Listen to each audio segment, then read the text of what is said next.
આ ટેક્સ પ્લાઝામાં ઊભા છે આપણે, અને જે રંજીત બાબુ જેના મૃત્યુ થયું છે એમને વતી સુરતમાં લોકલી ઓથોરાઇઝ થયેલો પર્સન છું, કારણ કે એ મારા ગામના મિત્ર છે અને સાથે સાથે એફઆઈઆર ની અંદર નામ છે, અને એના સાથે સાથે આ જે દુર્ઘટના બની છે એમાં પંચમાં મારું પહેલા નંબરનું નામ છે. જે કઈ કાર્યવાહી થઈ છે એમાં પંચ તરીકે મારે જોવાનો અધિકાર છે, છતાં આ જે હોટલવાળા છે ગેરકાયદેસર રોકી રહ્યા છે, કારણ કે આ હોટલના જે પોલ ખોલવાનું કામગીરી છેલ્લા ઘણા દિવસોથી હું કરતો આવ્યો છું, અને આ જે પોલ ખોલવાનું કામગીરી ફરી ના થાય એટલા માટે અત્યારે મને અહીંયા અટકાવી રહ્યા છે, અને પોલીસની મદદ આપણે માંગી છે. જોઈએ આવનાર સમયમાં આ પોલીસ આપણે કઈ રીતે મદદ કરે છે. આ જેટલા બી જે સ્ટાફ છે એ લોકોને અને માલિક અહીંયા આગળ ધરી દીધું છે, એ લોકો આપણે અત્યારે પેલો બાઉન્સરને જેમ ઉભા રાખીને અત્યારે અટકાવવાનો કામગીરી કરી રહ્યા છે. અને જ્યારે આપણે જેટલી બી વાર અહીંયા જોવા આવ્યા છે ત્યારે તમામ લિફ્ટો અને બંને લિફ્ટો ગેરકાયદેસર રીતે ઇલીગલ રીતે સીલ તોડેલો હાલતમાં આપણને જોવા મળી છે. ઉપરના ગાંધીનગર સુધીના અધિકારીઓને આપણે એને જાણ પણ કરવામાં આવ્યું છે. એટલે અત્યારે એક્શન લેવા માટેનો કામગીરી આ જે હોટલની અંદર ફરી ચાલુ છે. આ ત્રીજી વાર અત્યારે આ ટીમ જે આવ્યા છે ત્યારે એને ત્રીજી વાર અત્યારે આ લોક તોડી નાખ્યું છે, જે સીલ તોડી નાખવામાં આવે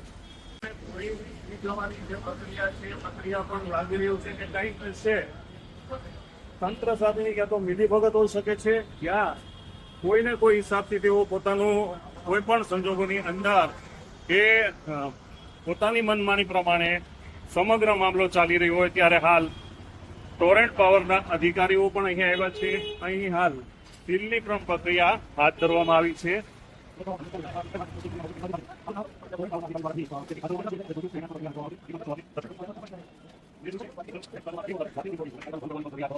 એ બાબતમાં પણ જાગૃત નાગરિક સંજય ઇઝાવા દ્વારા ફરિયાદ પણ કરવામાં આવી હતી, અને સાથે સાથે એ બાબતમાં અહીંનો વિડીયો પણ વાયરલ કરવામાં આવ્યો છે. ત્યારના દ્રશ્યો પણ હું આપને દર્શાવવા માંગીશ. આપ નિહાળો છે પ્રમાણે ટોરેન્ટ પાવરના અધિકારીઓ દ્વારા હાલ અહીં જે પ્રક્રિયા હાથ ધરવામાં આવે છે એ બાબતમાં પણ આપણે એમની સાથે વિગતમાં વાત કરીશું.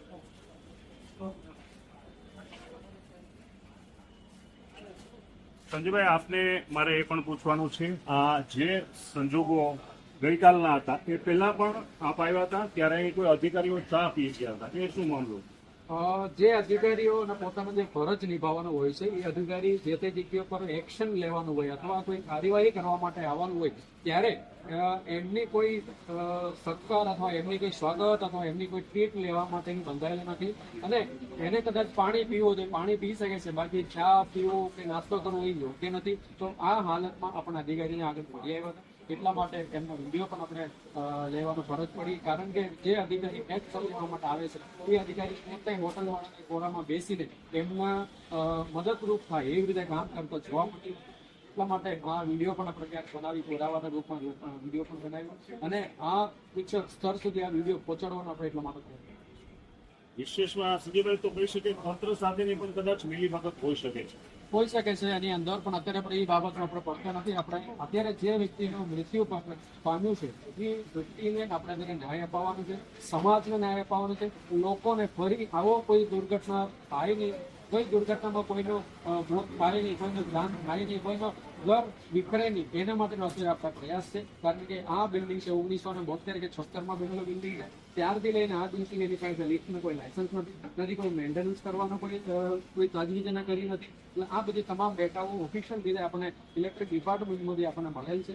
ત્યારે આપણને ખબર પડી છે આ ઇમ્યુનિટી રીતે આખું લિફ્ટ આટલા વર્ષોથી ચાલતું લિફ્ટનો કોઈ પણ જાતનું રિન્યુ કે લાયસન્સ વગર જ ચલાવી રહ્યા છે. યસ, આ લિફ્ટનો આ જે ચોંકાવનારી વાત જ એ છે, આ લિફ્ટની અંદર કોઈ પણ જાતનો લાયસન્સ નથી ઇસ્યુ કરવામાં આવ્યું છે. ના અધિકારીઓ પણ હાજર છે, અને એ લોકો માટે લિખિતમાં આરટીની અંદર પણ જણાવ્યું છે લિફ્ટમાં કોઈ લાયસન્સ નથી, મરામત નથી, મંથલી જે રિપોર્ટ રજૂ કરવાનો હોય છે એ રિપોર્ટ પણ નથી, કોઈ વસ્તુ જ નથી. એટલા માટે આ જે લિફ્ટની દુર્ઘટના આ હાલત અત્યારે આ છે, અને અકસ્માત થવાની કારણ પણ આ છે. કારણ કે દરેક જગ્યાઓ પર ગ્રીલ હોય કે દરવાજો ખાલી તમે હાથ લગાવો ખુલી જાય છે. જ્યારે એ લિફ્ટ જે તે સ્ટેજ ઉપર ના હોય ત્યાં એનો દરવાજા નહીં ખુલે એવું એની પ્રોવિઝન હોય છે. પણ હાલમાં આપણે કોઈ પણ જગ્યા પર હાથ લગાવો ને ત્યારે દરવાજા આરામથી ખુલી જાય છે, અને માણસ ખાડામાં પડવાની સંભાવના 100%. અત્યારે ઇલેક્ટ્રિકલ ડિપાર્ટમેન્ટ દ્વારા તોરણ આમાં બોલાવવામાં આવ્યું છે અને કાર્યવાહી રૂપે લગભગ આજે તેમનો ઇલેક્ટ્રિસિટીનો જે કનેક્શન છે એ કાપવા માટેનો કોઈ કાર્યવાહી અહીંયા કરી રહી છે એવું અત્યારે અમને જાણવા મળ્યું છે. આપના દ્વારા અત્યારે કદાચ 100 નંબર પણ ડાયલ કરવામાં આવ્યો હતો કે જે કોઈ બાબત અત્યારે એવી બનેલી? અત્યારે મને હોટલની અંદર જવા માટે એ લોકો ના પાડવામાં આવી છે કારણ કે અવારનવાર આવી રીતે હું અહીંયા તપાસણી કરવા માટે આવતો હતો. લિફ્ટ સીલ માર્યા પછી પણ ગેરકાયદેસર રીતે એ લોકો ખોલીને ચાલુ કરવામાં આવેલું છે લિફ્ટનો દરવાજો અને ઉપર સુધી લિફ્ટનો આવર જાવર એ લોકો ચાલુ રાખવામાં આવ્યો. 2 વાર ઓલરેડી ઘટના બની છે. બંને વાર મેં વિડીયો બનાવ્યો છે.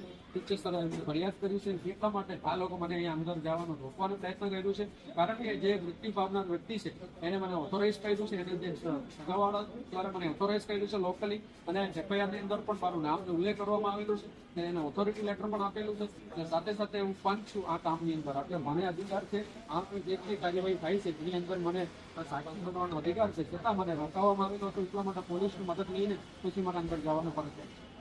મિત્રો જે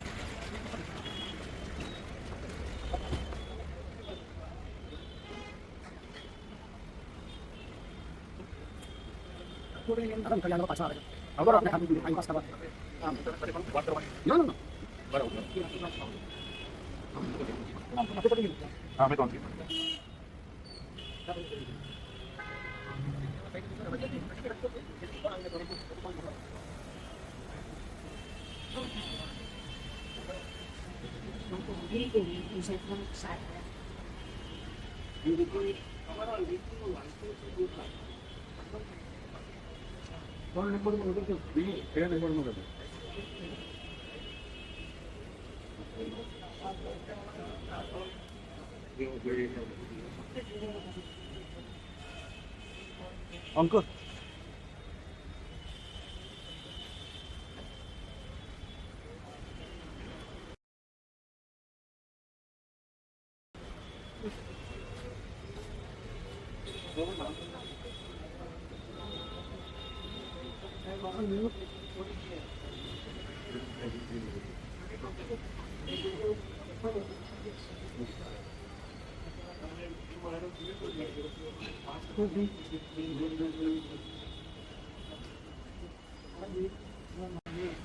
હોટલ ટેક્સ પ્લાઝાની અંદર જે રીતે એક વ્યક્તિનું રેલની અંદર અકસ્માતથી મોત થતા કઈ અંશે હોટલ સંચાલકની બેદરકારી સામે આવી. સાથે સાથે જો વાત કરવામાં આવતી વ્યક્તિનું લાયસન્સ પણ ન હોય ત્યારે જોવાનું એ છે કે આ બાબતમાં તંત્ર દ્વારા તાકીદે વધુ એક્શન લેવામાં આવશે કે પછી જેસીબી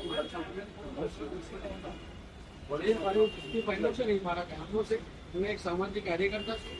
આજથી એક્ટિવિસ્ટ છું. મને શહેરમાં લોકોને હિતમાં કામ કરું છું.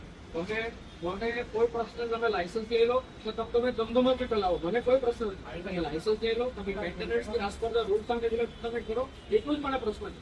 બાકી હું તમને ઓળખતો નથી અને તમે મને કદાચ નહીં ઓળખતા. એટલે આ પ્રશ્ન આપણા વચ્ચે એવું કશું નથી. એટલે તમે એવું કે સંજયવાના પૂછો વધારે કચરો બધું ઠીક છે. તમારે આપણા સાથી માટે તમે કહી શકો. બાકી મને હવે કોઈ પર્સનલ ઇન્ટરેસ્ટ નથી અને હું પર્સનલ ઇન્ટરેસ્ટમાં કામ કરતો છું. મને ખાલી એટલું જ આશા છે તમે કાયદાનું પાલન કરીને આ મિટિંગ તમને ઠીક.